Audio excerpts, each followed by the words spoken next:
My name is Ana Pinto. And where at Hofstra University are we? We're in the second floor of Davison Hall. And why are we here? We're here because this is where CCE usually holds its meetings. Okay, would you mind telling me what CCE stands for? It stands for Center for Civic Engagement. Okay. I noticed that you were here yesterday. Does CCE meet on Sundays typically?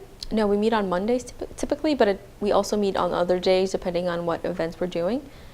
And yesterday was one of those events. Okay. Would you mind telling me what that event consisted of yesterday? Some of the fellows were putting up placards in the public high school and library for an event that's going to happen in the library. Oh, okay.